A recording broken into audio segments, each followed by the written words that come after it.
പ്രപഞ്ചത്തിൻ്റെ നാഥൻ എന്ന വിഷയം എന്ന് നിങ്ങൾ ചിന്തിച്ചിട്ടുണ്ടോ?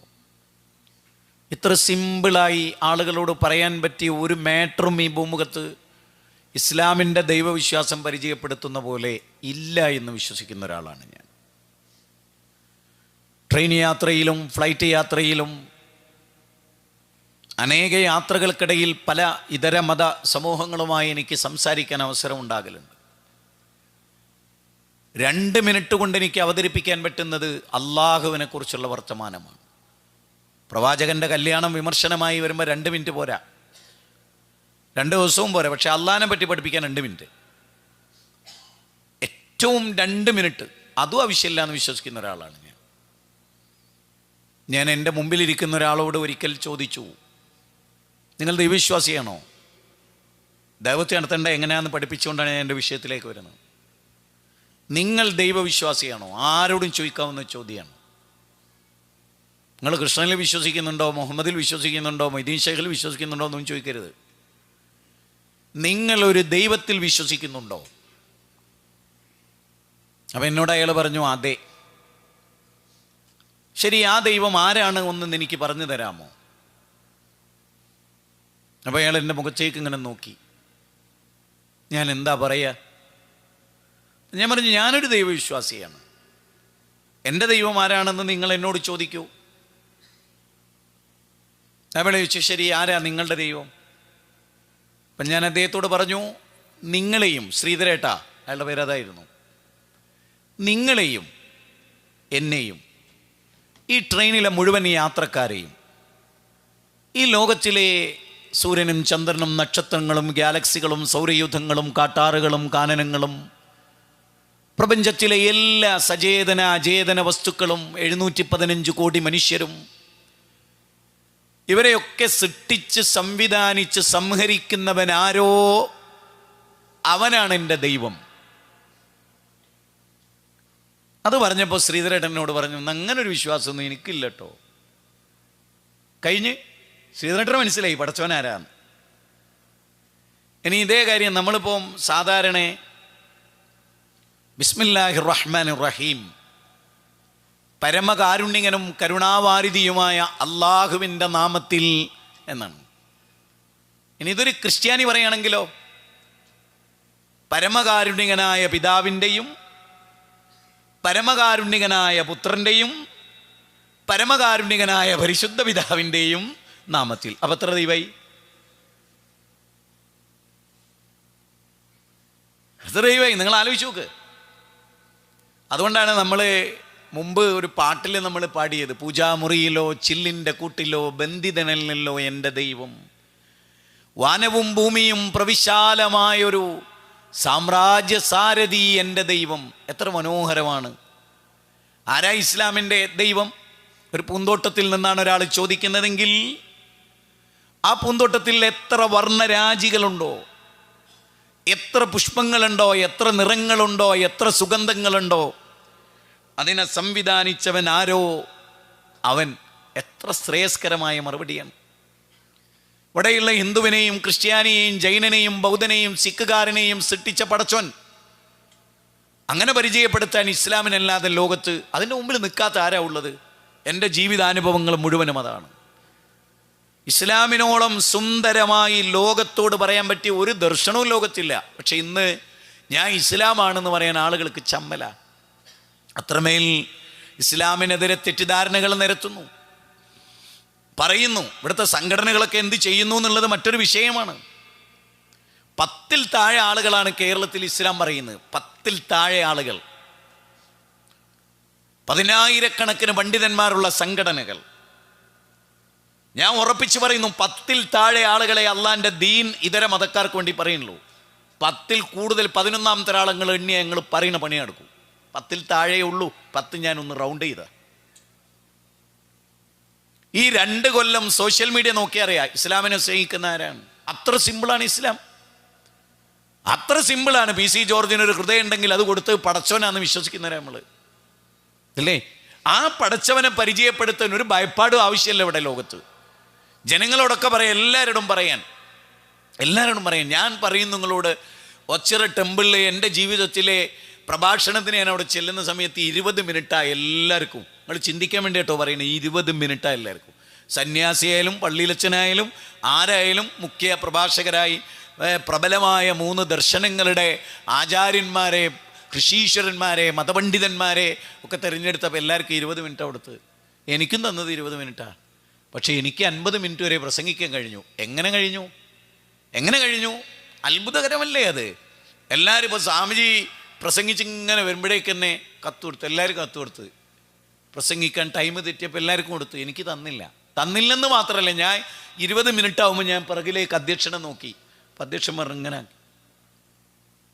ഇങ്ങനെ വീണ്ടും 10 മിനിറ്റ് കഴിഞ്ഞപ്പോൾ ഞാൻ നോക്കി. അപ്പം സ്റ്റേജിലിരിക്കുന്ന എല്ലാവരും കൂടി ഇങ്ങനെ ആക്കി. പിന്നെയും ഞാൻ അടുത്ത 10 മിനിറ്റ് കഴിഞ്ഞപ്പോൾ സദസ്സും പറഞ്ഞു ഇങ്ങനെ, നിങ്ങൾ തുറന്നോളി, ഞങ്ങൾക്ക് വിരോധമല്ല. ആര്? ഈ താടി നീട്ടി ഈ വലിയ മനുഷ്യൻ തുറന്നോളാൻ പറയാണ് അവിടെ ഇരിക്കണം മുഴുവൻ ആളൊന്ന്. സന്യാസിമാർക്ക് വരെ അത്ഭുതമായി. ഞാൻ എവിടെയൊക്കെ ക്ഷേത്രത്തിൽ പ്രസംഗിച്ചിട്ടുണ്ടോ അവിടെ മുഖ്യ പ്രഭാഷകൻ ഞാനായിരുന്നു. ഞാൻ പ്രസംഗിക്കാൻ തരുന്നില്ല, കരഞ്ഞ സ്വാമിമാരുണ്ട്, എനിക്ക് കത്തയച്ച സ്വാമിമാരുണ്ട്. ഒരു പരിപാടി മുടങ്ങിപ്പോയിട്ട് ആ ക്ഷേത്രത്തിൽ പരിപാടി മുടക്കി, നിങ്ങളെ മുജാഹിദിലൊരു വിഭാഗമാണ്, ഞങ്ങളല്ല കേട്ടോ, നിങ്ങൾക്ക് അതിൽ ദുഃഖമുണ്ട്, എനിക്ക് സ്വന്തമായിട്ടൊരു ക്ഷേത്രം ഉണ്ട്, നിങ്ങളെ കൊണ്ടുവന്ന് പ്രസംഗിപ്പിക്കുകയായിരുന്നു. എന്നാൽ ഞാൻ പറയും നിങ്ങളോട്, ഏത് അമുസ്ലിമിനെ ഞാൻ ഇന്ന് ഒരു ഹൈന്ദവ ടീച്ചറോട് എൻ്റെ മോനെ സ്കൂളിൽ കൊണ്ടാക്കുമ്പോൾ അവർ കയറിയ കൊതിയുണ്ട് ഞാൻ സംസാരിച്ച് തീരുന്നവരെ നിൽക്കാൻ. ഒരു മാസ്മരികതയില്ല, പച്ച മലയാളത്തിൽ പച്ച ഹൃദയത്തോട് സംവദിച്ചപ്പോൾ ആ ടീച്ചർ അവിടെ നിന്നിട്ട് അവസാനം ഇങ്ങനെ കൈകൂപ്പി നിങ്ങൾ പറഞ്ഞു മുഴുവൻ സത്യമാണ്. കാരണം അവർക്ക് മുൻവിധികളൊന്നുമില്ല, അവർക്ക് അറിഞ്ഞുകൂടാ. അവർ ജനിച്ചു വീണ കുടുംബവും അന്തരീക്ഷവും അതേ ഉള്ളൂ. ഒന്ന് ചിന്തിപ്പിക്കാൻ 1 മിനിറ്റ് സമയം എടുത്താൽ മതി, ഒറ്റ മിനിറ്റ് സമയം എടുത്താൽ മതി.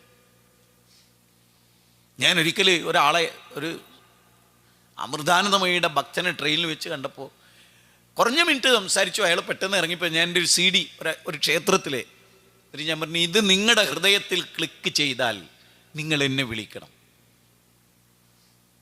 അയാളിത് കേട്ടു. GK പിള്ള എന്ന് പറഞ്ഞിട്ട് പഴയകാല ഒരു സിനിമാ നടനുണ്ട്, ഇപ്പം മരിച്ചോന്നറിയില്ല. അദ്ദേഹമായിരുന്നു പാടാർക്കുള്ള ബരങ്ങർ ഭഗവതി ക്ഷേത്രത്തിൻ്റെ ഉദ്ഘാടകൻ. അദ്ദേഹത്തിന് തിരക്കായിരുന്നു. ഞാനൊരു CD കൊടുത്തു, ഇത് നിങ്ങൾക്ക് ഇഷ്ടപ്പെട്ടാൽ വിളിക്കണമെന്നോ. അയാൾ എന്നെ വിളിച്ചു. ആരുടെ മനസ്സിലും അത് കൊള്ളും. അത് മുജാഹിദ് വാൽശ്ശേരി പ്രസംഗിച്ചിട്ടല്ല സുഹൃത്തുക്കളെ, അതിൻ്റെ കണ്ടന്റ് അള്ളാഹുവിൻ്റെ ദീൻ, ഏകദൈവാരാധന, ഹിന്ദുവിനെയും മുസ്ലിമിനെയും ക്രിസ്ത്യാനിയെയും ഒന്നിപ്പിക്കുന്ന ഏകദൈവാരാധന, അത് ശരിക്കും പഠിപ്പിക്കുക. നിങ്ങളൊരു അത്ഭുതം ശ്രദ്ധിച്ചിട്ടുണ്ടോ എന്ന് എനിക്കറിയില്ല. അഹമ്മദ് ദീദാത്ത് നിങ്ങൾ കേട്ടൊരാളാണ്, ജാക്കിർ നായിക്ക് നിങ്ങൾ കേട്ടൊരാളാണ്, ആധുനികർ കേട്ടൊരാളാണ്, അബ്ദുറഹ്മാൻ ഗ്രീൻ നിങ്ങൾ കേട്ട വേറൊരാളാണ്, യൂസുഫ് അസ്റ്റസ് നിങ്ങൾ വേറെ കേട്ടൊരാളാണ്. ഈ കൂട്ടത്തിൽ ആരെങ്കിലും മൊയ്തീൻ ഷെയ്നെ വിളിക്കുന്നവരുണ്ടോ? ഇതൊരു പോയിന്റാണ്, നല്ലോണം മനസ്സിൽ കുറിച്ച് വെച്ചോളി. ക്രിസ്ത്യാനികളോടും ഹൈന്ദവരോടും ദൈവത്ത് നടത്തണമെങ്കിൽ ഓനൊരിക്കലും സമസ്തയാകാൻ പാടില്ല, സമസ്തയെ പറയാൻ കഴിയില്ല. നിങ്ങൾ ശ്രദ്ധിച്ചിട്ടുണ്ടോ, ലോകാടിസ്ഥാനത്തിൽ ഒരു സൂഫി, ഒരു ഷിയ, ഒരു കുബൂരി ക്രിസ്ത്യാനികളോടും ഹൈന്ദവരോടും മതം പറയുന്ന പബ്ലിക് ഫിഗറായിട്ടൊരാളങ്ങൾ ഇന്ന് ജീവിതത്തിൽ കണ്ടിട്ടുണ്ടോ? എന്തില്ലാത്ത? എന്തല്ല നിങ്ങൾ ചിന്തിച്ചിട്ടുണ്ടോ എന്ന് എനിക്കറിയില്ല. എന്തല്ലാത്ത? ഒരു ഹൈന്ദവനെയും ക്രൈസ്തവനെയും ഇസ്ലാമിൽ ക്ഷണിക്കണേ, അല്ലാത്തൊരാളെയും പ്രാർത്ഥിക്കാൻ പിന്നോന് വകുപ്പില്ല, പ്രാർത്ഥിച്ചവന് പറയാൻ പറ്റില്ല. അതുകൊണ്ടാണ് കേരളത്തിലെ മുന്തിയ സംഘടന സമസ്തയായിട്ട് ഇന്ന് വരെ പബ്ലിക്കിൽ ജനങ്ങളെ വേദം ഉദ്ധരിച്ച് സംസാരിക്കുന്ന ഒരുത്തനും ഇല്ലാതായിപ്പോയത്. ഓനോട് ചോദിക്കൂലേ, ചെങ്ങായി ഞങ്ങൾ ഖുറാനിൽ 34 സ്ഥലത്ത് പേര് പറഞ്ഞ മറിയം ബീവിനാ വിളിക്കണത്, ഊരും പേരറിയില്ല, മശഹൂറും കുറവല്ല എന്നുള്ള മനമ്പത്തി ബീവിനെ എജ്ജ് വിളിക്കണത്, എന്തായാലും എന്നെക്കാൾ യോഗ്യത എനിക്കാണ്. ഓൻ പറയില്ലേ കയറിയിട്ട് സ്റ്റേജിൽ? അതുകൊണ്ടല്ലേ ഒരു സക്കാഫിയും ഫൈസും ദാരിമിയും ഒന്നും പറയാത്ത? നിങ്ങൾ ശരിക്കും ശ്രദ്ധിക്കേണ്ട ഒരു പോയിന്റാണ്, നമുക്ക് പറയാൻ കഴിയില്ല. അള്ളാഹുവിനെ മാത്രം വിളിക്കുന്ന ഒരാൾക്കല്ലാതെ തൗഹീദ് പറയാൻ പബ്ലിക്കിൽ ജനങ്ങളോട് പറയാൻ അവകാശമില്ല, ഒരാൾക്കും അവകാശമല്ല. അത് വലിയൊരു പോയിന്റാണ്, നിങ്ങൾ മനസ്സിലെടുക്കണം. അതുകൊണ്ടാണ് അവരോടൊക്കെ ഇവിടുത്തെ ഖുറാഫാത്തിൻ്റെ ആളുകൾക്ക് ദേഷ്യം. എന്തുകൊണ്ടാണ്? ഈ ഒരു സംഗതി കൊണ്ടാണ്. പക്ഷേ ലോകം മുഴുവനും കേൾക്കുന്നത് അവരെയാണ്. സൂര്യനെയും ചന്ദ്രനെയും ചൂണ്ടിക്കാണിച്ച് എനിക്ക് അത്ഭുതം തോന്നിയൊരു പോയിന്റ് പറയാൻ ഞാൻ സ്ഥിരുദ്ധരിക്കുന്നതാണ്. പക്ഷേ അതിൻ്റെ വേറൊരു തലമാണ് ഞാൻ പറയുന്നത്. 260 കോടി ക്രിസ്ത്യാനികളുണ്ട് ലോകത്ത്. 260 കോടി ക്രിസ്ത്യാനികൾ. അവരെല്ലാം യേശുവിനെ ആരാധിക്കുന്ന ആളുകളാണ്. ഈ 260 കോടി ക്രിസ്ത്യാനികൾ ബുദ്ധിജീവികൾ, ശാസ്ത്രകാരന്മാർ, മഹാപണ്ഡിതന്മാർ, ഡോക്ടറേറ്റ് നേടിയവർ യേശുവിനെ വിളിച്ച് പ്രാർത്ഥിക്കുമ്പോൾ ലോകത്തിലെ ഒരു സൃഷ്ടിയും, മനുഷ്യനല്ലാത്ത ഒരു സൃഷ്ടിയും യേശുവിനെ ആരാധിക്കുന്നില്ല. ഒരു പാമ്പും, നിങ്ങൾ ചിന്തിക്കും, ഒരു പാമ്പും സൂര്യനും ചന്ദ്രനും ഒന്നും യേശുവിനെ ആരാധിക്കുന്നില്ല. മൊയ്തീൻ ശൈഖിനെ വിളിക്കുന്ന ഒരു ജന്തുവും ലോകത്തില്ല. ശ്രീരാമനെയും ശ്രീകൃഷ്ണനെയും വിളിക്കുന്ന ഒരു സൃഷ്ടിയും ലോകത്തില്ല. സൂര്യനെ മനുഷ്യരാരാധിക്കുന്നു, സൂര്യൻ മനുഷ്യനെ ആരാധിക്കുന്നില്ല. പാമ്പിനെ മനുഷ്യരെ ആരാധിക്കുന്നു, പാമ്പ് മനുഷ്യരെ ആരാധിക്കുന്നില്ല. അതുകൊണ്ടാണ് ഖുർആനിൽ സൃഷ്ടികളെ പറ്റി പറഞ്ഞപ്പോൾ ഖുർആൻ മനോഹരമാക്കി കളഞ്ഞു. അള്ളാഹിൻ്റെ ഗ്രന്ഥം ദൈവികാണെന്നുള്ളതിൻ്റെ ഏറ്റവും വലിയ തെളിവാത്. എന്താണെന്നറിയാം നിങ്ങൾ നോക്കൂ, സൂറത്ത് ഹജ്ജിലാണ് ആ വാചകമുള്ളത്. അലം തറ അന്നല്ലാഹ യസ്ജുദു ലഹു മൻ ഫിസ് സമാവാതി വമൻ ഫിൽ അർള് വശംസു വൽ ഖമറു വൻ നുജൂമു വൽ ജിബാലു വസ്സജർ വസ്സജറു വദ്ദവാബ് വകസീറും മിനൻ നാസ് വകസീറും മിനൽ ഹഖ്. ആയത്തിനെ ശ്രദ്ധിച്ചു നോക്കിയേ, 22-ാം അധ്യായം 18. അതിൻ്റെ തുടക്കം ഒന്ന് കേട്ടു നോക്ക്. അലം തറ അന്നല്ലാഹ യസ്ജുദു ലഹു മൻ ഫിസ് സമാവാതി വമൻ ഫിൽ അർള് വശംസു വൽ ഖമറു വൻ നുജൂമു വൽ ജിബാലു വസ്സജറു വദ്ദവാബ് വകസീറും മിനൻ നാസ്. അവിടെ എത്തിയപ്പോൾ ഒരു വല്ലാത്തൊരു വ്യതിയാനം. അള്ളാഹിൻ്റെ വാചകത്തിനൊരു മാറ്റം കണ്ടങ്ങൾ. ആദ്യം എന്താ അള്ളാഹ് പറയുന്നത്? അവർ കാണുന്നില്ലേ? അലം തറ അന്നല്ലാഹ യസ്ജുദു ലഹു മൻ ഫിസ് സമാവാതി വമൻ ഫിൽ അർള്. ആകാശങ്ങളിലും ഭൂമിയിലും ഉള്ളതെല്ലാം അള്ളാഹുവിന് പ്രണാമം അർപ്പിക്കുന്നത് അവർ കാണുന്നില്ലേ? സൂര്യനും ചന്ദ്രനും നക്ഷത്രങ്ങളും ഗാലക്സികളും സൗരയൂഥങ്ങളും കാട്ടാറുകളും കാനനങ്ങളും ജന്തുക്കളും പക്ഷിമൃഗാദികളും വൃക്ഷലതാദികളും എല്ലാം അള്ളാഹ്ക്ക് സുജൂദ് ചെയ്യുന്നവർ കാണുന്നില്ലേ എന്ന് ചോദിച്ചിട്ട് പിന്നെ പറയുന്നത് എന്താ അറിയോ? വകസീറും മിനൻ നാസ്. എന്താ അവിടെ എത്തിയപ്പോൾ മനുഷ്യരിൽ കുറേ ആളുകളും. എന്താ മനുഷ്യരിൽ മാത്രം എത്തിയപ്പോൾ അങ്ങനെ ആയത്? ഈ മനുഷ്യൻ എന്ന മഹാബുദ്ധിജീവിയല്ലാതെ ഈ വിവരക്കേട് ലോകത്ത് ഒരു സൃഷ്ടിയും ചെയ്യുന്നില്ല. നിങ്ങൾ ശരിക്കും ചിന്തിക്കും. നിങ്ങൾക്ക് പോയിന്റ് മനസ്സിലായോ? മൊയ്തീൻ ശൈഖിനെ വിളിക്കുന്ന മൊയ്ലിയാരുണ്ട്.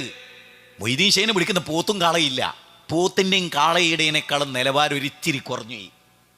ചിന്തിച്ചോളി. ഇത് വെറുതെ പറയല്ല. ഇത് നമ്മൾ കാണുന്ന 4 കാലിൽ നിന്ന് വാലാട്ടുന്ന സൃഷ്ടിയേക്കാൾ എത്ര അധമനായിപ്പോയി മനുഷ്യൻ. അതുകൊണ്ടാ അള്ളാഹു എന്ത് പ്രയോഗിച്ചറിയോ? പന്നിയും പട്ടിനോടും ഇങ്ങോട്ട് ഉപമിച്ചാൽ ചിലപ്പോൾ ഓല് പ്രതിഷേധിക്കും. കാരണം ഓലേക്കാൾ മോശം നിങ്ങൾ അള്ളാഹ് തന്നെ പറഞ്ഞു കളഞ്ഞു. മുജാഹിദ് ബാൽശ്ശേരിയല്ല. വലഖദ് ദറഹ്നാ ലിജഹന്നമ കസീറൻ മിനൽ ജിന്നി വൽ ഇൻസി ലഹും ഖുലൂബുൻ ലാ യഫ്ഖഹൂന ബിഹാ വലഹും അഗീനുൻ ലാ യുബ്സിറൂന ബിഹാ വലഹും ആദാനും ലാ യസ്മഊന ബിഹാ ഉലൈക കൽഅൻആം ബൽ ഹും അദൽ ഉലൈക ഹുമുൽ ഗാഫിലൂൻ. 7-ാം അധ്യായം 179 അള്ളാഹ് എന്താ പറഞ്ഞ്? കണ്ണുണ്ട്, കാതുണ്ട്, ഹൃദയമുണ്ട്, ഇതൊന്നും ഉപയോഗിച്ചില്ല, പൂത്തുകളെ പോലെ. എന്നിട്ട് അള്ളാഹ് പറയാണെന്ത്? അല്ല, ഇതിനേക്കാൾ മോശമാണ്. ആണ്. നിങ്ങൾ ഈ കഴിഞ്ഞ ദിവസം ഒരു കലാലയത്തിൽ അല്ലെങ്കിൽ കുറേ വിദ്യാർത്ഥികൾ ഇറക്കിയ പോസ്റ്ററിൽ എന്താ കാണുന്നത്? ആണിൻ്റെ ഷോൾഡറിലേക്ക് കാമവിവശനായി വീണ് കിടക്കുകയാണ്. എന്നിട്ട് പറയാണെന്ത്? നമ്മളിൽ ലിംഗവ്യത്യാസമില്ല, പ്രണയത്തിന് ലിംഗവ്യത്യാസമില്ല എന്ന് പറഞ്ഞിട്ട് ഷോൾഡറിലേക്ക്. അത് ഇവിടുത്തെ ഏതെങ്കിലും ഒരു മൃഗത്തോട് ചോദിച്ചാൽ ആ മൃഗം പറയും ഈ വിദ്യാർത്ഥി സംഘടനയോട്, എത്ര ചീപ്പാ, ഞാൻ എന്നേക്കാൾ എത്ര ബെറ്ററാണ്. മനസ്സിലായില്ലേ? അതുകൊണ്ട് അള്ളാഹ് പറഞ്ഞ ഉലൈകക്കല്ലനഅം. അതുകൊണ്ട് നമ്മൾ ആലോചിക്കേണ്ട പരമപ്രധാനമായ പോയിന്റാണ്, മനുഷ്യ സൃഷ്ടി ഇത്ര അധപ്പതിച്ചു പോയൊരു ലോകം വേറെ ഉണ്ടായിട്ടില്ല. മനുഷ്യ സൃഷ്ടി. അതുകൊണ്ട് മനുഷ്യരെ നമ്മൾ തിരിച്ചു വിളിക്കുകയാണ്. അപ്പം നമ്മളിപ്പോൾ നിസ്കരിച്ചല്ലോ, മാരി നിസ്കരിച്ചല്ലോ. ശരിക്കും നമ്മൾ ആലോചിച്ചിട്ടുണ്ടോ നമ്മൾ എന്താ ഈ പറയുന്നത്? ഒരു ദേവാലയത്തിൽ, ഒരു കനീസയിൽ, ഒരു ടെമ്പിളിൽ, ഒരു ചർച്ചിൽ പ്രാർത്ഥിക്കാൻ പോകുന്നൊരു വ്യക്തി ആരോടെ പ്രാർത്ഥിക്കണം? യേശു ജനിക്കുന്നതിന് മുമ്പ് ചർച്ചില്ല. പക്ഷെ യേശു ജനിക്കുന്നതിന് മുമ്പ് ആകാശം ഉണ്ടായിരുന്നല്ലോ, ഭൂമി ഉണ്ടായിരുന്നല്ലോ, മനുഷ്യരുണ്ടായിരുന്നല്ലോ. അവരാരോടെ വിളിച്ച് പ്രാർത്ഥിച്ച്? അതൊരു ചോദ്യമല്ല. അതിനെന്താ ഉത്തരം? നിങ്ങൾ ചിന്തിക്കൂ. യേശു ജനിക്കുന്നതിന് മുമ്പും ചർച്ച ഉണ്ടാകുന്നതിന് മുമ്പും ശ്രീരാമനും ദശരഥ മഹാരാജാവിൻ്റെ പുത്രനല്ലേ ശ്രീരാമൻ? കൈകേയിയുടെ പുത്രനല്ലേ, കൈകേയി, കൗസല്യ, സുമിത്ര അല്ലേ? അങ്ങനെയല്ലേ? നിങ്ങൾ ആലോചിച്ച് നോക്ക്. ദേവകിയുടെ 8ാമത്തെ പുത്രനല്ലേ കൃഷ്ണൻ. ദേവകി ഉണ്ടായിട്ട് 7 മക്കൾക്ക് ശേഷമുള്ള 8ാമത്തെ ആളല്ലേ? അത് മാത്രം ചിന്തിച്ചാൽ പോരെ മനുഷ്യൻ്റെ തലച്ചോറ് വർക്ക് ചെയ്യാൻ. നമ്മുടെ ജനങ്ങളോട് പറയുന്നത് എന്താ? ആദ്യ പിതാവായ ആദമിന് മുമ്പ് ലോകമുണ്ട്, ഞങ്ങൾ അതുകൊണ്ടാണ് അൽഹംദുലില്ലാഹി റബ്ബിൽ ആലമീൻ, സർവസ്തുതികളും സർവലോകങ്ങളുടെയും ഈ 14 ലോകങ്ങളുടെയും ലോകത്തെ മുഴുവനും സൃഷ്ടിച്ച അജയ്യനും അനുപമനും അദ്വിതീയനും അപ്രാപ്യനും പ്രപഞ്ചാതീതനും ലോകത്തെ മുഴുവനും സൃഷ്ടിച്ചവനുമായ ഒരു ദൈവത്തെക്കുറിച്ച് പറയാൻ ലോകത്ത് ഏത് മതസമൂഹത്തിന് ഇസ്ലാമിനെ പോലെ കഴിയും? ആലോചിച്ച് നോക്ക്. അൽഹംദുലില്ലാ, സർവസ്തുതിയും സർവലോകങ്ങളുടെയും, നമ്മൾ കാണുന്ന ലോകം, കാണാത്ത ലോകം, ആനിമൽ പ്ലാനറ്റും ഡിസ്കവറി ചാനലും ജിയോഗ്രഫിക്കൽ ചാനലും ഒക്കെ കാണുമ്പേ കണ്ണഞ്ചിപ്പോകുന്ന അത്ഭുതങ്ങളെയാണ് അള്ളാഹു ഈ പ്രപഞ്ചത്തിൽ. അതുകൊണ്ടാണ് ഖുർആൻ എന്ത് പറഞ്ഞത്? ഖുർആനിൻ്റെ ശരിക്കും ഓരോരുത്തരെ ഇരുത്തി ഞാൻ ഉറപ്പിച്ച് പറഞ്ഞോളാം, നിങ്ങളേത് വിദ്യാഭ്യാസമുള്ളവനെ മുന്നിൽ കൊണ്ടേ ഇരുത്തിക്കോ, ഓൻ തോറ്റുപോകും, ഓൻ തർക്കിച്ച് ജയിക്കില്ല.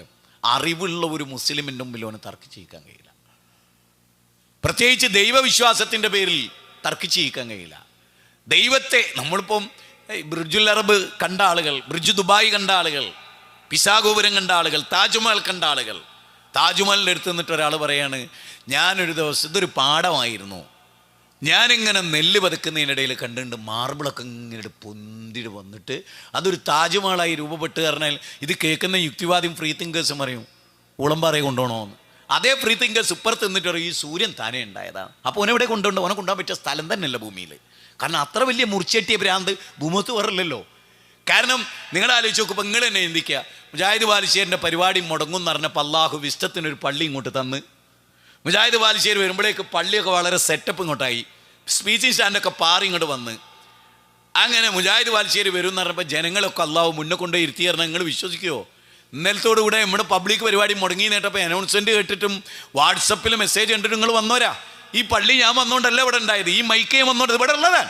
നിങ്ങളിവിടെ സെറ്റപ്പാക്കി സ്പീച്ചിങ് സ്റ്റാൻഡ് അവിടെ നിന്ന് ഇങ്ങോട്ട് എടുത്തു വെച്ച് ഇതൊക്കെ നിങ്ങൾ വിശ്വസിക്കുന്നെങ്കിൽ ഇതിൻ്റെ ഒക്കെ പിന്നിൽ ഒരു ബാഹ്യ ഇടപെടൽ ആവശ്യമുണ്ടെന്ന് നിങ്ങൾ വിശ്വസിക്കുന്ന അതേ നമ്മുടെ കുട്ടികൾ പ്രപഞ്ചത്തിൻ്റെ മുന്നിൽ ആരുമില്ല. പിന്നെ അവൻ്റെ വാപ്പയുള്ളത്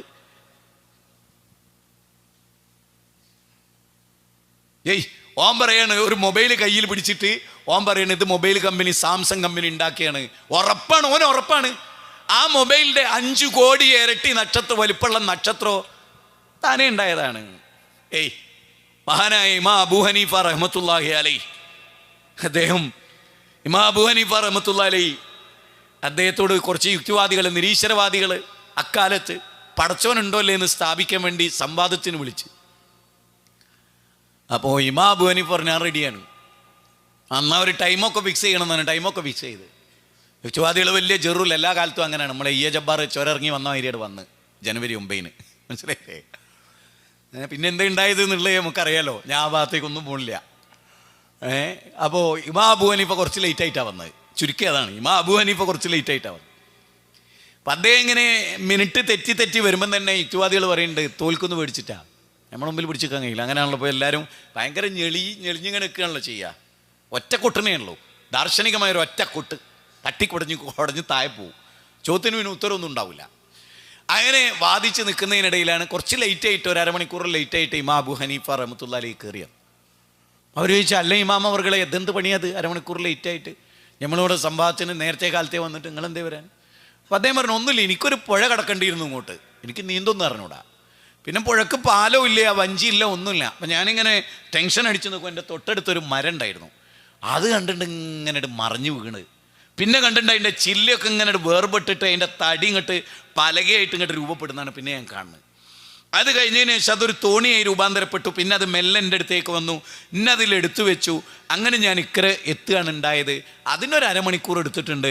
അതാണ് വിഷയം. അപ്പം ഈ തർക്കിക്കാൻ വന്ന യുക്തിവാദികൾ പറഞ്ഞേ, അപ്പോൾ ഞങ്ങളൊരു ബുദ്ധിജീവിനോട് തർക്കിക്കാൻ വന്നായിരുന്നു. വട്ടല്ലേ, മരം മുറിഞ്ഞു പോകുകയില്ല, മരട്ട് പലയാവില്ല, അതിട്ട് താനേ തോണിയാവില്ല, അത് മുറിക്കണം, പലകയാക്കണം, പിന്നെ തോണിയാക്കണം. അപ്പം നിങ്ങൾക്ക് നല്ല സുഖമല്ലല്ലേ എന്ന് ചോദിച്ചു ഇമാം അബൂ ഹനീഫയോട്. അപ്പോൾ ഇമാം അബൂ ഹനീഫ പറഞ്ഞു സൂക്കേട് എനിക്കാണോ ഇങ്ങക്കാണോ എന്ന് എനിക്കൊരു മിനിറ്റ് സമയം തരും, ഞാനൊന്ന് പറഞ്ഞോട്ടെ. ഇമാം അബൂ ഹനീഫ ചോദിച്ചു ഒരു മരം താനേ മുറിഞ്ഞു പോകില്ലെന്നും ആ മരം താനേ പലകയാവില്ലെന്നും അത് തോണിയാകില്ലെന്നും സമ്മതിക്കുന്നൊരു ബുദ്ധി നിങ്ങൾക്കില്ലേ? ഉണ്ട്. എങ്കിലും ഈ മരം താനേ ഉണ്ടായി നിങ്ങൾ വിശ്വസിക്കോ? ഈ 7 ആകാശവും 7 ഭൂമിയും താനേ ഉണ്ടായി എന്ന് വിശ്വസിക്കോ? അപ്പോൾ എനിക്കാണോ ഭ്രാന്ത്, നിങ്ങൾക്കാണോ നൊച്ചി ഭ്രാന്ത്? അത് ഞങ്ങൾക്ക് എന്നാ നൊച്ചി ഭ്രാന്ത്, നിങ്ങൾ ജയിച്ച് ഞങ്ങൾ പോവുകയാണ്. അത്രയേ ഉള്ളൂ. ദൈവത്ത് എന്ന് പറഞ്ഞാൽ അത്ര സിമ്പിളായിട്ട് അതിൻ്റെ മുമ്പിലാണ് ഇപ്പോഴും ഒരു മുട്ട് നടക്കുന്നത്. അപ്പം നിങ്ങൾ ചിന്തിച്ചു, നിങ്ങളിൽ പലരും 2 വീലറിൽ അങ്ങോട്ട് വന്ന്, നിങ്ങളിൽ പല ആളുകളും 2 വീലറിൽ അങ്ങോട്ട് വന്ന് സമ്മതിച്ചല്ലോ. ഹെൽമെറ്റ് വെച്ചിട്ട് നമ്മൾ വരുന്നത്. ഈ ഹെൽമെറ്റിനെ കുറിച്ച് ചിന്തിച്ചാൽ അള്ളാഹുൽ വിശ്വസിക്കൽ മസ്റ്റാ. ഹെൽമെറ്റിനെ കുറിച്ച് മാത്രം ചിന്തിച്ച ഓൻ ലോകനാഥനെ അംഗീകരിച്ചിട്ടില്ല, ഓൻ പൊട്ടന. അതിൻ്റെ ബേക്കിലോ തായോ വല്ല വരയിടണമെങ്കിൽ നിങ്ങൾ ഇട്ടോളി. അത്രമേൽ വലിയ പൊട്ടനാണ്. നമ്മളിങ്ങനെ വണ്ടി ഓടിച്ചു പോകുമ്പോൾ 1 മീറ്റർ 1.5 മീറ്ററാണ് റോഡും നമ്മളെ തലയും. ഇപ്പം നല്ല ഹൈറ്റും വെയിറ്റും ഉള്ള ഒരാളുടെ തലയും അയാളുടെ റോഡും തമ്മിൽ 1 മീറ്റർ 1.5 മീറ്റർ വ്യത്യാസത്തിലാണ് 2 വീലറിൽ ഇരിക്കുന്ന സമയത്ത്. 2 വീലറിൽ ഇരുന്നതിന് ശേഷം നമ്മൾ തലയിൽ ഹെൽമെറ്റ് വെക്കണത്. എൻ്റെ ചോദ്യം, ഈ ഹെൽമെറ്റ് ഡിസൈൻ ചെയ്തത് ഒരു ബുദ്ധിയാണ്. സംശയമുണ്ടോ? നിങ്ങൾക്ക് ആർക്കും സംശയമല്ല. ഈ ഹെൽമെറ്റ് ഡിസൈൻ ചെയ്തൊരു വലിയ ബുദ്ധി. എന്താണ്? റോട്ടിലൂടെ പോകുന്ന 2 വീലർ വീണാ തലയാണ് ആദ്യം അടിക്കുക. ആ തലയുടെ സുരക്ഷിതത്വം കണക്കാക്കി ബുദ്ധിപൂർവ്വം നിർമ്മിച്ച് അതിൻ്റെ ഔട്ടിലെ സ്ഥലം, അതിൻ്റെ ഔട്ടിൽ നല്ല ഉറപ്പുള്ള ബോഡിയാണ്, അതിൻ്റെ ഇണ്ണിൽ കുഷ്യനൊക്കെ വെച്ചിട്ടാണ്. കാരണം തലക്കും ചെവിക്കും ഒന്നും പരിക്ക് പറ്റരുത്. അങ്ങനെയാണ് അത് ഡിസൈൻ ചെയ്ത്. എൻ്റെ ചോദ്യം, ഞാനിതൊരു അമ്പലത്തിൽ ചോദിച്ചിട്ട് അവിടുത്തെ പൂജാരിൻ്റെ കയ്യിൻ്റെ വിരലൊക്കെ പിടിച്ച് മുറിച്ചാൽ അയാൾക്കിത് കൗതുകമായിട്ട്, വേറെ പ്രശ്നമൊന്നുമല്ല, എന്നോടുള്ള വെറുപ്പുകൊണ്ടൊന്നുമല്ല. കാരണം ഞാൻ അയാളോട് ആ വിഷയത്തിൽ ചോദിച്ച ചോദ്യം ഇത്രയേ ഉള്ളൂ. 1 മീറ്റർ താഴെ തലയടിച്ചാൽ അത് അപകടമാണെന്ന് മനസ്സിലാക്കി മനുഷ്യൻ ഡിസൈൻ ചെയ്താണല്ലോ ഇത്. അങ്ങനെയാണെങ്കിൽ നല്ലൊരു തെങ്ങ്, അത്യാവശ്യമായിട്ടുള്ള ഒരു തെങ്ങിന്ന് തേങ്ങ വീണാൽ ചിരട്ടി മാത്രമായിരുന്നു. അങ്ങനെ തേങ്ങൻ്റെ കാമ്പും ചിരട്ടി മാത്രമുള്ളൊരു സംഗതിയാണെങ്കിൽ ഏതെങ്കിലും ഒരു തേങ്ങ മനുഷ്യന് സ്വരൂപിച്ച് കിട്ടുമോ? വല്ല പാറപ്പുറത്തോ ഉറപ്പുള്ളിടത്തോ വീണാൽ അത് പൊട്ടിത്തെറിച്ച് 4 ആയി വീണു. അപ്പം എൻ്റെ ചോദ്യം ഇത്രയേ ഉള്ളൂ, തേങ്ങക്ക് ഹെൽമെറ്റ് ഇട്ടത് ആരാണ് എന്നാണ് എൻ്റെ ചോദ്യം. തേങ്ങക്കൊരു ഹെൽമെറ്റ് ഇട്ടിട്ടുണ്ടല്ലോ, അതാരാണ്? ആ ബുദ്ധി പ്രവർത്തിച്ച തെങ്ങിൻ്റെ ഉള്ളിലെ ബുദ്ധിയാണോ, തേങ്ങൻ്റെ ബുദ്ധിയാണോ? തെങ്ങ് തീരുമാനിച്ചാണോ ഞാൻ നല്ല ഹൈറ്റ് ഉള്ളതാണെന്നും എൻ്റെ അടുത്തുനിന്ന് മേലേന്ന് കണ്ണിയിട്ട് താഴെ വീണ കുറച്ച് താഴോട്ട് പതിക്കേണ്ടതുണ്ടെന്നും അത് വീണ ചിരട്ട മാത്രമായ അത് പൊട്ടിപ്പോകുന്നും അതുകൊണ്ട് അതിനൊരു ഹെൽമെറ്റ് വേണമെന്നും തെങ്ങ് തീരുമാനിച്ചാണോ എന്നൊരു ചോദ്യം. ആ ചോദ്യത്തിന് മുമ്പിൽ അരിയാഹാരം കഴിക്കുന്ന ആരാ ഒന്ന് പകച്ച് നിൽക്കലേ? നിങ്ങളൊന്ന് ആലോചിച്ച് നോക്ക്. അപ്പം ഇത്ര ഷാർപ്പായിട്ട് തെങ്ങുമെന്ന് വീകുന്നതിന് നിങ്ങൾ ശ്രദ്ധിച്ചോ? ഓരോ സൃഷ്ടിയും എവിടെയാണോ ജീവിക്കുന്നത് അതിനനുയോജ്യമാണ്. അപ്പം മനുഷ്യനാണെങ്കിൽ നമ്മൾ ഊട്ടിയിലേക്കാണ് പോകുന്നതെങ്കിൽ അതിനാവശ്യമായതൊക്കെ എടുക്കും മനുഷ്യൻ്റെ ബുദ്ധി.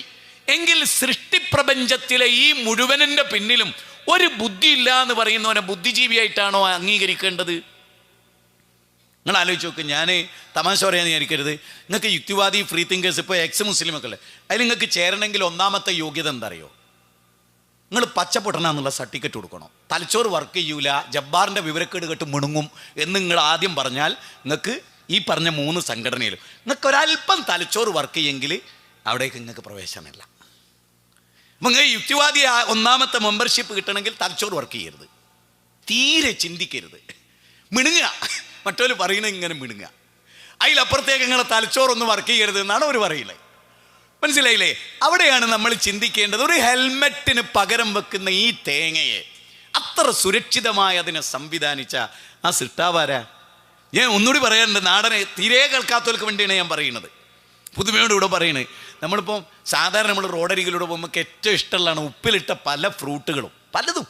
പപ്പായ ഉണ്ടാവും, മാങ്ങ ഉണ്ടാവും, എല്ലാ വസ്തുക്കളും ഉപ്പിലിട്ടിട്ട് അതിനൊരു പ്രത്യേക ടേസ്റ്റാണ്, എല്ലാവർക്കും അറിയാം. ഞാൻ ലക്ഷദ്വീപിൽ ഒരുപാട് തവണ പോയ ഒരാളാണ്, കടലിൻ്റെ അടിയിലൊക്കെ പോയിട്ടുള്ളൊരു മനുഷ്യനാണ്. അവിടെ എനിക്ക് തോന്നിയിട്ടുള്ളൊരു അത്ഭുതമാണ് ഞാൻ പറയുന്നത്. കടലുപ്പാണ്, കടലുപ്പാണ്. അതിലാണല്ലോ മത്സ്യത്തെ മുഴുവൻ ഇട്ട് വെക്കണത്. ആ ഉപ്പ് ജലത്തിലാണ് അല്ലാഹു മനുഷ്യ കഴിക്കുന്ന മത്സ്യത്തെ മുഴുവൻ ഇട്ട് വെച്ചേ. നേരെ മറിച്ച് മനുഷ്യന് കഴിക്കാൻ പറ്റാത്തതും മനുഷ്യന് കാഴ്ച ഉള്ള വർണ്ണരാജികൾ സൃഷ്ടിച്ചിട്ടുള്ള ഫിഷുകൾ, നമ്മൾ ചില്ലൊക്കെ ഉണ്ടാക്കി അതിൽ വെക്കുന്ന ഫിഷുകൾ, അത് ഒരെണ്ണം പോലും നമുക്ക് കഴിക്കാൻ പറ്റില്ല. ടേസ്റ്റി അല്ല, അത് കയ്പ്പാണതിന്. ആ ഫിഷിന് കയ്പ്പാണ്, അത് തിന്നാൻ വേണ്ടി ഉണ്ടാക്കിയല്ല, അത് നിങ്ങളെ കണ്ണിന് ആനന്ദം നൽകാൻ വേണ്ടി മാത്രം അല്ലാഹു പടച്ചിട്ടുള്ളതാണ്. നിങ്ങളെ കയ്യിൽ പിടിച്ച കൊഴുപ്പും വഴുപ്പും അറപ്പും വെറുപ്പും തോന്നുന്ന നല്ല ടേസ്റ്റി ആയിട്ടുള്ള ഒരുപാട് ഫിഷുകൾ കടലിലുണ്ട്. നിങ്ങൾ ആരെങ്കിലും ചിന്തിച്ചിട്ടുണ്ടോ? നെല്ലിക്കയാവട്ടെ, മാങ്ങയാവട്ടെ, പപ്പായ ആവട്ടെ, പേരക്കയാവട്ടെ, അതെല്ലാം ഉപ്പിലിട്ട് വെച്ചാൽ കുറഞ്ഞ ടൈം കൊണ്ട് അതിൻ്റെ സ്കിന്നിലും ഉള്ളിലും ബോഡിയിലെല്ലാ സ്ഥലത്തും ഈ ഉപ്പ് വ്യാപിക്കും. എന്നാൽ ഉപ്പിലിട്ട് വെച്ച മത്സ്യത്തിൻ്റെ സ്കിന്നിലൂടെ എന്തുകൊണ്ട് ഉപ്പ് കടക്കണില്ല? എപ്പോഴെങ്കിലും ചിന്തിച്ചിട്ടുണ്ടോ? ആജീവനാന്തം ജനിച്ചു വീണത് മുഴുവൻ വെള്ളത്തിലാണ്, ഉപ്പ് വെള്ളത്തിലാണ്, വളരുന്നു സഞ്ചരിക്കുന്നു ഒക്കെ ഉപ്പ് വെള്ളത്തിലാണ്. എന്നിട്ട് എന്ത്, ഒരു ഫിഷിൻ്റെ ശരീരത്തിലും അതിന് ചെകിളയുണ്ട്, എല്ലാം ഉണ്ട്, എന്നിട്ട് ഉപ്പ് അതിൻ്റെ ശരീരത്തിനുള്ളിൽ കിടന്ന് അതിൻ്റെ മാംസത്തിനൊരു ഉപ്പ് രുചി തീരെയല്ലാത്തത്. ഉപ്പ് ആവശ്യമുള്ളവർക്ക് ഉപ്പിട്ടും, ഉപ്പ് കുറഞ്ഞ തോതിൽ ഉപയോഗിക്കേണ്ടവർ കുറഞ്ഞ തോതിലും, ഉപ്പ് കൂടിയ തോതിൽ ഉപയോഗിക്കേണ്ട ആ വിധത്തിൽ. കാരണം മനുഷ്യനെ തിന്നാനൊരു പടച്ചതമ്പുരാൻ സംവിധാനിച്ച, അതുകൊണ്ട് കണ്ടോ ഒരിക്കൽ പോലും അതിൻ്റെ സ്കിന്നിൽ ഇതൊന്നും കടന്നു വരുന്നില്ല. മനസ്സിലാക്കുക. ഇപ്പം ഞാൻ പറഞ്ഞു വന്നത്, അള്ളാഹുവിനെ പരിചയപ്പെടുത്താൻ, സൃഷ്ടാവിനെ പരിചയപ്പെടുത്താൻ ഈ ലോകത്തിലെ ഏത് കാര്യം നിങ്ങളെടുത്ത് നോക്കിയാൽ അതിൻ്റെ പിന്നിലൊരു ബുദ്ധി കാണാൻ പറ്റും. എങ്ങനെ നമ്മളിപ്പോൾ ഒരു കെട്ടിടത്തിൽ ചെന്നു, അവിടുത്തെ ഒരു സെറ്റപ്പ് കണ്ടാൽ നമ്മുടെ മനസ്സിൽ കടന്നു വരുന്നത് എന്താണ്? ഇത്രയും സെറ്റപ്പാക്കി ഉണ്ടാക്കിയ ഒരു എഞ്ചിനീയറെ കുറിച്ച് നമ്മൾ ചിന്തിക്കുന്നു. അതിനുവേണ്ടി അധ്വാനിച്ചവരും പണിയെടുത്തവരും ആ സ്ഥലം ലൊക്കേഷൻ ക്ലിയർ ചെയ്തവരും ഒക്കെ നമ്മുടെ മനസ്സിൽ കൊണ്ടുവരുന്നത് നമ്മൾ. എന്നാൽ ഒരു പ്രപഞ്ചത്തിൻ്റെ നാഥനെക്കുറിച്ച് പടച്ചോനില്ലാത്തത് കൊണ്ട് തന്നെ, പ്രപഞ്ചത്തിനൊരു നാഥനില്ലാത്തത് കൊണ്ട് തന്നെ ആ നാഥനിൽ നമ്മൾ വിശ്വസിക്കുന്നില്ല. VS അച്യുതാനന്ദൻ്റെ 2004 വാക്കാണ്, അദ്ദേഹം എഴുതിയിട്ടുള്ള ഒരു ലേഖനത്തിലെ വാക്കാണ്. എത്ര ലാഘവത്തോടു കൂടിയാണ് പറഞ്ഞു വെക്കുന്നത്. നമ്മൾ ആലോചിക്കണം, എത്ര ലാഘവത്തോടു കൂടിയാണ് പറഞ്ഞു വെക്കുന്നത്, എത്ര അന്ധമായ പ്രതികരണമാണ് ആ പറഞ്ഞു വെക്കുന്നത്. ഈ പ്രപഞ്ചത്തിലെ ഏതെങ്കിലും ഒരു വസ്തു എടുത്തിട്ട് അതിൻ്റെ പിന്നിൽ ഒരു സൃഷ്ടാവില്ലെന്ന് പറയാൻ മനുഷ്യൻ എങ്ങനെ സാധിക്കുന്നു എന്നത് അത്ഭുതാവഹമല്ലേ? എന്ത് നിങ്ങളെടുത്ത് ഇവിടെ AC ഫിറ്റ് ചെയ്തു, ഇത് താനേ ഫിറ്റ് ചെയ്തല്ല, ഇതിന് വർക്ക് ചെയ്യാനൊരു സിസ്റ്റമുണ്ട്, ഒരു കാറ്റലോഗ് ഉണ്ട്, അതെങ്ങനെ ഉണ്ടാക്കിയെന്നുണ്ട്. ഇത്രയും കൃത്യമായ ഈ പ്രപഞ്ചം എന്നെ അത്ഭുതപ്പെടുത്തിയൊരു കാര്യം ഞാൻ പറയട്ടെ. പടച്ചോനുണ്ട്, ഖുർആനാണ് ദൈവികം എന്നതിന് എന്നെ അത്ഭുതപ്പെടുത്തിയ 2 പോയിന്റുകൾ ഞാൻ പറയാം. സഹസ്രാബ്ദങ്ങൾക്കപ്പുറത്ത്, 1400 വർഷങ്ങൾക്കപ്പുറത്ത് ഖുർആൻ പറഞ്ഞ ചില കാര്യങ്ങളുടെ കൃത്യത എത്ര നിഷേധിച്ചാലും നിഷേധിക്കാൻ കഴിയുമോ? അതിലൊന്നാണ്, നിങ്ങൾ ചിന്തിച്ചോ, നഹ്നു ഖദ്ദർനാ ബൈനകുമുൽ മൗത്ത്, നഹ്നു ഖദ്ദർനാ ബൈനകുമുൽ മൗത്ത് വമാ നഹ്നു ബിമസ്ബൂഖീൻ. ശരിക്കും ആ ആയത്ത് ഒരുപാട് തവണ കേട്ടല്ലേ നമ്മൾ? ആ ആയത്ത് നമ്മൾ ഒരുപാട് തവണ കേട്ട് എത്ര മനോഹരമായി കേട്ടതാണ്. നഹ്നു ഖദ്ദർനാ ബൈനകുമുൽ മൗത്ത് വമാ നഹ്നു ബിമസ്ബൂഖീൻ. അല്ലാഹു നിങ്ങൾക്കിടയിൽ മരണം വിധിച്ചിരിക്കുന്നു, നിങ്ങൾക്കിടയിൽ അല്ലാഹു മരണം വിധിച്ചിരിക്കുന്നു. വമാ നഹ്നു ബിമസ്ബൂഖീൻ. ആ മരണത്തെ അതിജയിക്കാൻ, ആ മരണത്തിൽ നിന്ന് കുതിറിയോടാൻ ആ വ്യവസ്ഥക്കപ്പുറത്ത് ഒരാളും ആ മരണത്തെ അതിജയിക്കുകയില്ല എന്നാരാ പറയുന്നത്? ഒന്ന് ആലോചിച്ച് നോക്കിക്കേ. 1400 വർഷത്തിനിടയിൽ ഏത് കേമനുണ്ട് ലോകത്ത്? എത്ര ഛത്രാധിപതികൾ ലോകത്ത് വന്നു? Alexander the Great, Napoleon Bonaparte, Demosthenes, അതുപോലെ എത്ര ആളുകൾ, മാർക്ക് ആന്റണി, ഹിറ്റ്ലറിനെ പോലെ, മുസോളിനിയെ പോലെ, ഫിറൗനിനെ പോലെ ലോകത്തെത്ര ആളുകൾ വന്നു? ഒരാളും ആ സമയമായിട്ട് മരിക്കാതിരുന്നിട്ടില്ല. നഹ്നു ഖദ്ദർനാ ബൈനകുമുൽ മൗത്ത് വമാ നഹ്നു ബിമസ്ബൂഖീൻ. ആ ഒരൊറ്റ ആയത്ത് മതി. എന്താ പറയണറിയോ? മരിക്കാതിരിക്കുക എന്നുള്ള നിങ്ങൾക്ക് കഴിയെങ്കിൽ നിങ്ങളൊന്ന് ശ്രമിക്കടോ. നിങ്ങൾക്ക് അതിജയിക്കാൻ കഴിയില്ല, മരണത്തെ അതിജയിക്കാൻ കഴിയില്ല. ഇനി ഞാൻ നിങ്ങളോട് ചോദിക്കുകയാണ്, ഈ പള്ളിയിൽ വെച്ച് ഞാനൊരു കാര്യം പറയാം, എന്നിട്ടത് 100 കൊല്ലം അതുപോലെ തുടരുക, നിങ്ങൾക്ക് എൻ്റെ കാര്യത്തിൽ അത്ഭുതം ഉണ്ടാവുമോ? ഞാനൊരു കാര്യം പറയാൻ, ഞാൻ പറയണു, ഈ സ്പീച്ചിങ് സ്റ്റാൻഡും ഇതും ഒരു മനുഷ്യനും ഇതിനെ സ്പർശിക്കാനോ തൊടാനോ കഴിയില്ല. ഇവിടെ എത്ര പള്ളി വികസിപ്പിച്ചാലും ഇതിങ്ങനെ തന്നെ നിൽക്കും. ഇത് ഫുൾ ടൈം മുജാഹിദ് ബാലുശ്ശേരിയുടെ പ്രസംഗം നടന്നുകൊണ്ടേയിരിക്കും എന്ന് ഞാൻ പറയുകയും 100 കൊല്ലം അത് തുടരുകയും ചെയ്താൽ അത് നിങ്ങൾക്ക് അത്ഭുതമാവുമോ? ആവോ? നിങ്ങൾക്കാവോ? നിങ്ങൾക്കാവോ? ആവും, നിങ്ങൾക്ക് അത്ഭുതമാവും. ഇനി അത് 1400 വർഷം തുടർന്നാലോ? അത്ഭുതത്തിന് വേറെ വല്ലതും പറയാനുണ്ടോ? അല്ല പറയാണ്, മുഹമ്മദ് നബിയുടേതായിരുന്നു ആ വാചകമെങ്കിൽ, അതാണ് പോയിന്റ്. അല്ല പറയാണ്, മരണത്തെ അതിജയിക്കാൻ നിങ്ങൾക്ക് സാധ്യമല്ലടോ എന്ന് അല്ല തീർത്ത് പറഞ്ഞിട്ട് 1400 വർഷം പിന്നിട്ടില്ലേ ആ വചനം? എന്നിട്ട് ഇന്ന് വരെ അല്ല പറഞ്ഞതിനെതിരായി ഒരാൾ ജീവിച്ചിരിപ്പുണ്ടോ? ചിന്തിക്ക്. ആ വാചകം ഒരു മുഹമ്മദ് നബിക്ക് പറയാൻ കഴിയോ? ആലോചിച്ചോ? ലാ യസ്തഖിറൂന സാഅ വലാ യസ്തഖ്ദിമൂൻ. ഒരു നായികങ്ങളെ പിന്തിച്ചിടൂല അവസരത്തിയാലേ എന്ന്.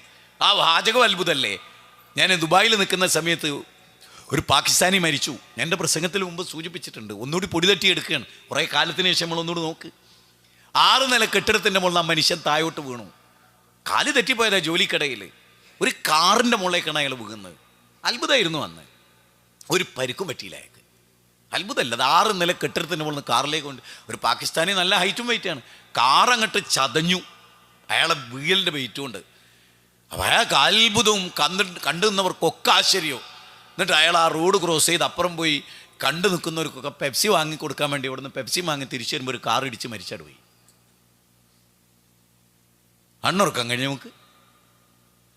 കാരണം അള്ളാഹ് പറയാണെന്ത്, ഒരു മൈക്രോ സെക്കൻഡ് അങ്ങോട്ടും പോലും ഇങ്ങോട്ടും പോകില്ല.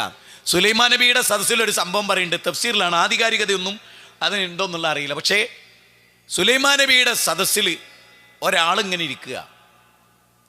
അപ്പോൾ അവിടെ വന്ന മനുഷ്യരൂപത്തിലുള്ള ഒരാൾ ഇദ്ദേഹത്തെ ഭയങ്കര രൂക്ഷമായിട്ട് ഇങ്ങനെ നോക്കിയപ്പോൾ സുലൈമാൻ നബിയുടെ സദസ്സിലുള്ള ഇയാൾക്ക് ഭയങ്കര ബേജാറായിട്ട് അയാൾ ചോദിച്ചു, നിങ്ങളെന്താണ് ഇങ്ങനെ രൂക്ഷമായിട്ട് നോക്കണം? വല്ലാത്തൊരു നോട്ടോ. ഒന്നുമില്ല, ഞാൻ മലക്കുൽ മൗത്താണ്, എൻ്റെ റൂഹ് പിടിക്കേണ്ട ഒരു ഗുഹയിൽ വെച്ചിട്ടാണ്, ഇജ്ജെന്താ ഇവിടെ ഇരിക്കണത് നോക്കിയാണ്. സുലൈമാൻ നബീൻ്റെ സദസ്സിൽ ഇവിടെ നിൽക്കുക. എന്നെ അള്ളാഹ് പറഞ്ഞേച്ചാൽ എൻ്റെ റൂഹ് ഒരു ഗുഹയിൽ നിന്ന് പിടിക്കാനാ. പറഞ്ഞ പോലെ തന്നെ അയാൾ ഗുഹയിലെത്തി. മലക്കുൽ മൗത്ത് പോയി റൂം പിടിച്ചു വന്നു. അതിൽ മാറ്റമില്ല എന്നർത്ഥം. ഇന്ന് ലോകത്തിന്ന് വരെ ഒരാൾക്കും എന്തിനാ അപ്പോൾ കമ്മ്യൂണിസ്റ്റ് പ്രസ്ഥാനത്തിൻ്റെ വലിയൊരു നേതാവിനെ അയാളുടെ ബാഹ്യ ബോഡി ഇപ്പോഴും സൂക്ഷിച്ച് എന്തെങ്കിലും ജീവൻ കൊടുക്കാൻ കഴിഞ്ഞാൽ ഇന്ന് ഞങ്ങളെ വിപ്ലവ നായകാക്കാനാ? മനസ്സിലായിരിക്കും നിങ്ങൾക്ക്? കമ്മ്യൂണിസ്റ്റുകാർ പോലെ വലിയൊരു നേതാവിനെ സൂക്ഷിക്കണ്ടല്ലോ.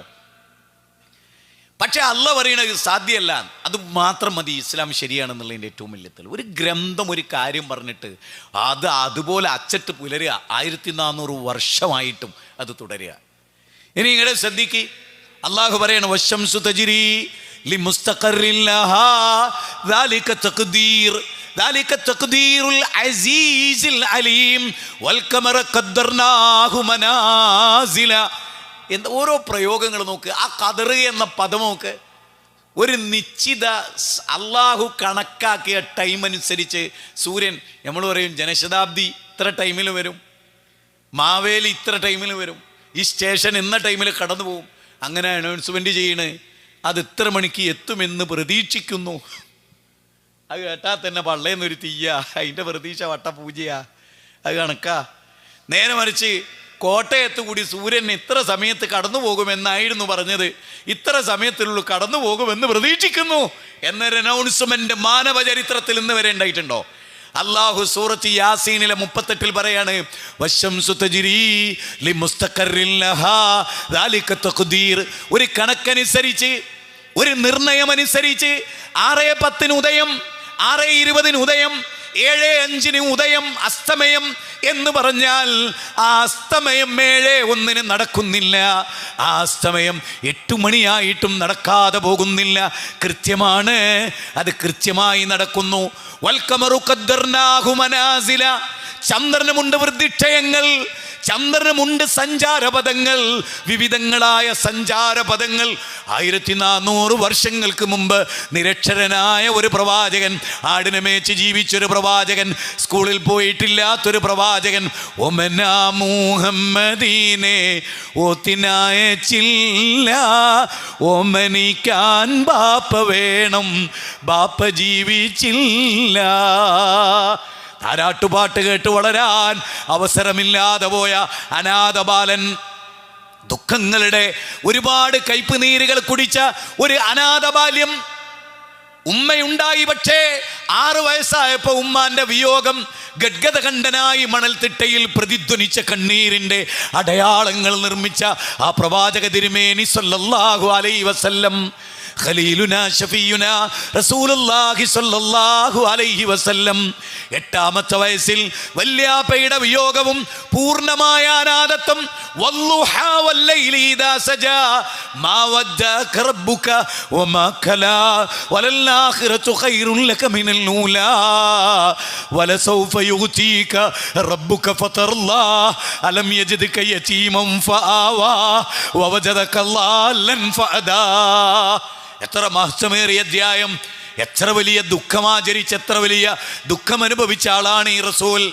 ഈ റസൂലാ പറയുന്നത്, സൂര്യൻ കൃത്യമായി സഞ്ചരിക്കുന്നുണ്ടോ? ചന്ദ്രനും അതേ. ഇത്ര കൃത്യത വരുത്താൻ ആർക്ക് സാധിക്കും?